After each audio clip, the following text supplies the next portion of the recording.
Praise the Lord. Hallelujah. ഇന്നീ ദിവസം ഏശയ്യ 30:18 തിരുവചനത്തിലൂടെ ഈശോ നമ്മോട് സംസാരിക്കുകയാണ്. അതിനാൽ നിന്നോട് കാരുണ്യം കാണിക്കാൻ കർത്താവ് കാത്തിരിക്കുന്നു. നിന്നോട് കാരുണ്യം പ്രദർശിപ്പിക്കാൻ അവിടുന്ന് തന്നെ ഉയർത്തുന്നു.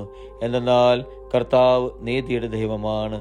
അവിടുത്തേക്ക് വേണ്ടി കാത്തിരിക്കുന്നവർ ഭാഗ്യവാന്മാർ. ഇന്നത്തെ തിരുവചനത്തിലൂടെ നമുക്ക് കാണുവാൻ സാധിക്കും. ഈശോ പറയുന്നത് എങ്ങനെയാണ്? അവിടുത്തേക്ക് വേണ്ടി കാത്തിരിക്കുന്നവർ ഭാഗ്യവാന്മാരെന്ന് വിളിക്കപ്പെടും. എൻ്റെ പ്രിയപ്പെട്ടവരെ, ഇന്ന് ഈ തിരുവചനം കേൾക്കുന്ന ഓരോ വ്യക്തികളോടും എനിക്ക് പറയുവാനുള്ള, സദാ ഔദാര്യം കാണിക്കുന്ന ഒരു ദൈവത്തെ ഈ തിരുവചനത്തിലൂടെ നമുക്ക് കാണുവാൻ സാധിക്കും.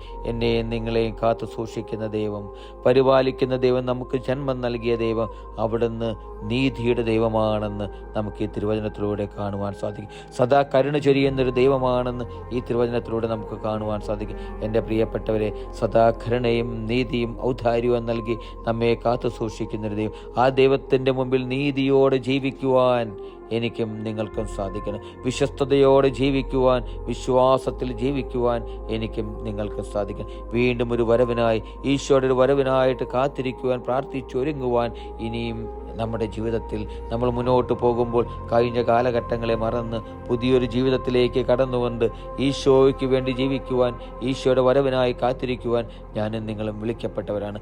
അങ്ങനെ ഞാനും നിങ്ങളും ഈശോയ്ക്ക് വേണ്ടി കാത്തിരിക്കുമ്പോൾ അവിടുന്ന് പറയുന്നു, കർത്താവിന് വേണ്ടി കാത്തിരിക്കുന്നവർ ഭാഗ്യവാന്മാരെന്ന്. ഹല്ലേലൂയ. ആമേൻ.